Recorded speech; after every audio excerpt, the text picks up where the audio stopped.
Hey, what up, YouTube? For those of you guys who don't know, Asmongold was banned a couple of days ago on Twitch due to some remarks he made over the people living in the Middle East, specifically for those residing in Gaza and whatnot.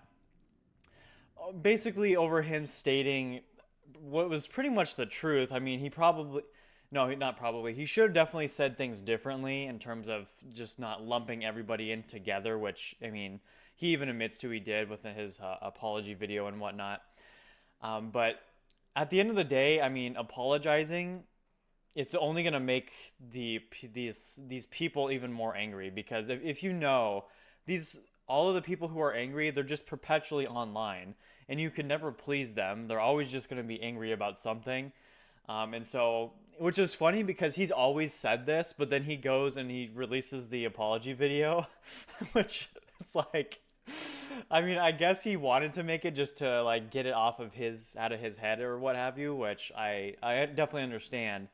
But at the same time, I really hope he wasn't doing it thinking that this was going to ease anybody's concerns.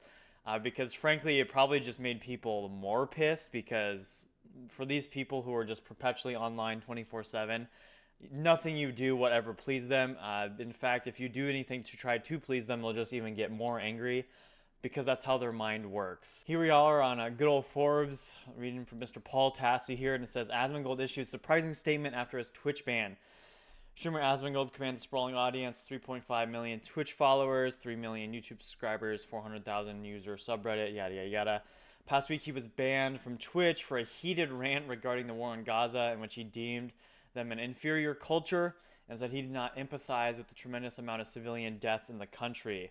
It was a statement that reached far beyond even his past controversies he's manifested during his a year-long switch away from gaming content to commentary about whatever online drama, woke video game controversies, or hot news items were happening at any given time.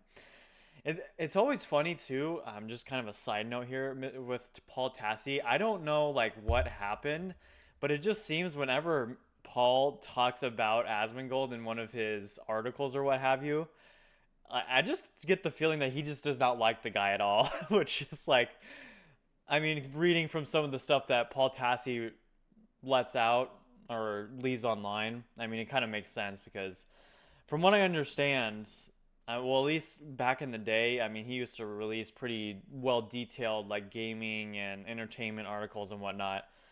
And now I'm not even sure what in the world he's doing anymore. But anyway, back on track here. It says after an online firestorm where people pointed out these statements were breaking hate speech parts of Twitch's TOS, his alternate channel, the one he's streaming on, is issued 2-week ban. Asmongold initially issued a tweet where he said he was wrong to said what he said. One point literally said saying my bad, but that was not enough for many.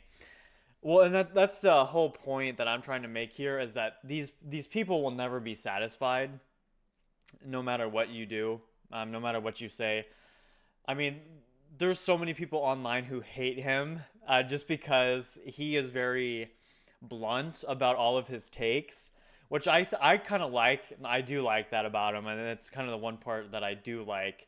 It's just how blunt and to the point he is on a lot of his takes. Obviously, we don't see eye to eye on everything. His views on abortion are definitely different than mine. His views on living a healthy lifestyle are definitely different than mine as well. For those who don't know, he's very much for all intents and purposes, an incel-y in terms of like not really going out much or what have you. I mean, obviously, he is very, very successful, way more successful than I am right now anyway, but yeah, no, in terms of like how his personal and day-to-day life is, he could be grouped into that bunch, and that's probably why a lot of people call him that. But anyway, so Asmongold issued a full apology video shortly after, which was itself surprising, as oftentimes large-scale figures with right-leaning audiences and views simply push past these things. Nick Merckx, geez, English, lost his Call of Duty skin because of anti-trans statements, views he still emphatically holds. I mean, I probably of that same boat, to be honest. But anyway, Dr. Disrespect defiantly came back to streaming after he admitted to inappropriately contacting a minor which resulted in his Twitch ban and most of his fan base celebrated. Oh my gosh. I don't know if it was necessarily his fan base celebrating. It was more so just kind of trying to understand the situation because we still don't know. I mean, obviously, Doc did something wrong, 100%. But there's always fine lines. It's like, how old was she at the time? What exactly was stated? Were they trying to meet up? Because from what I heard, it was like they weren't trying to meet up at all, and there was just some exchanges online, which is like, okay, I mean, it's the internet. Obviously, it was wrong, but is it worse than him trying to meet up and actually do something? No. But anyway, people just want to get mad in terms of Dr. Disrespect. But anyway, I keep getting sidetracked here. Back on to Asmongold. So he issued the apology on his video or his YouTube channel. It's about 20 minutes long. I recommend viewing it if you somebody who views his content from time to time, because he pretty much is just laying out what he said and why it was wrong.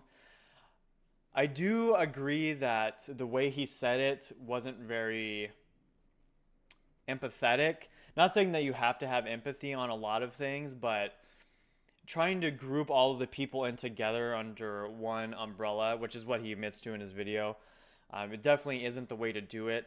I do agree with his statement in terms of the religion itself. I mean, there's so many Twitter, not even Twitter, but on Twitter even, so many posts of people like actually posting what the laws are in Sharia law and all of the things that you get killed for. I mean, one of them is being gay.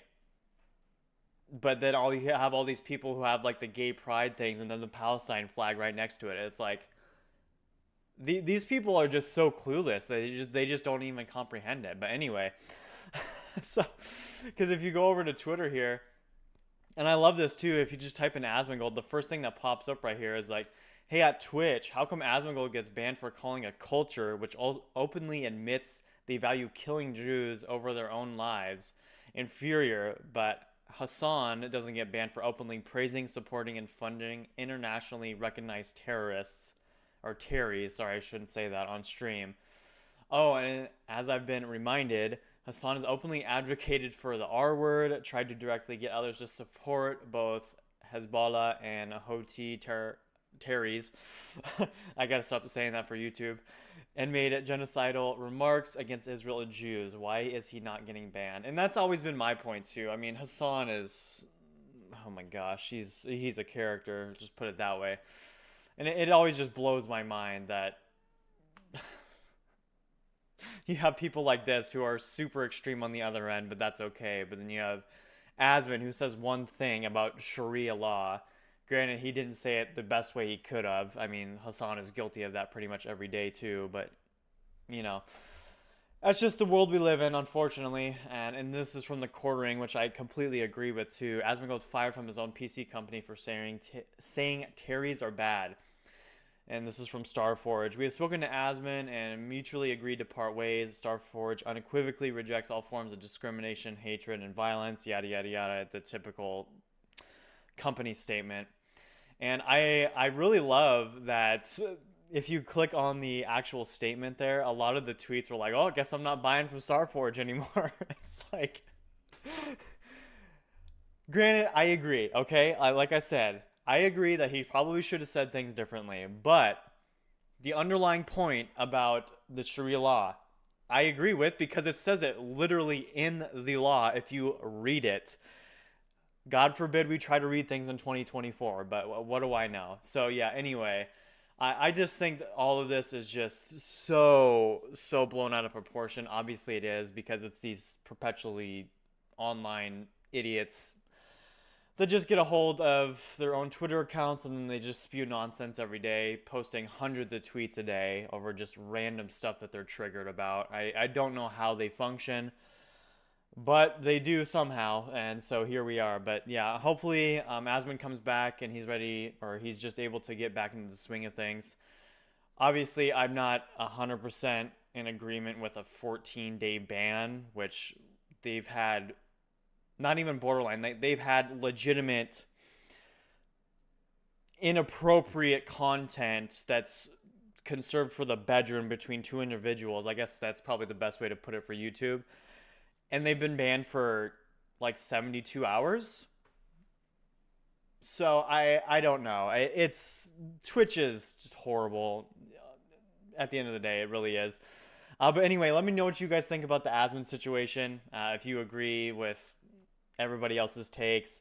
I am glad also to see that out of all of this, he's decided to turn his life around, at least hopefully, in terms of living cleaner, maybe being more of an actual human being instead of just staying inside 24/7. But hey, we'll see. We'll see. But anyway, yeah, let me know what you guys think. And if you guys enjoyed the video, make sure to leave a like, and I hope to see you guys around. Peace.